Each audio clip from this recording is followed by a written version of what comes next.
May ilang usap-usapan online na umiikot tungkol sa panandaliang pagkawala ni Vice Ganda sa It's Showtime, kung saan may mga haka-haka na ito raw ay may kinalaman sa umano'y sakit na pinagdaraanan ngayon ni Vice. Gayunpaman, walang anumang kumpirmasyon mula sa kampo ng TV host comedian tungkol sa naturang issue. Sa kabila ng mga intriga, mas pinaniniwalaan ng ilang malalapit sa kanya at fans na ito ay bahagi lamang ng kanyang personal na bakasyon at pahinga mula sa trabaho. Ayon sa kanila, karapatan din ni Vice na maglaan ng oras para sa sarili matapos ang sunod-sunod na commitment sa telebisyon at pelikula.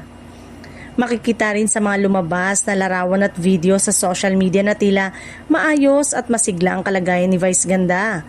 Kaya't lalo pang nabawasan ang paniniwala ng marami sa mga kumakalat na espekulasyon tungkol sa kanyang kalusugan.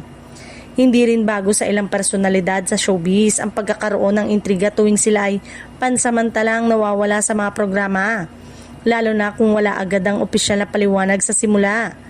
Sa ganitong mga sitwasyon, madalas lumalakas ang haka-haka sa social media kahit na wala namang malinaw na basehan o kumpirmasyon mula sa mismong taong involved o sa kanilang management.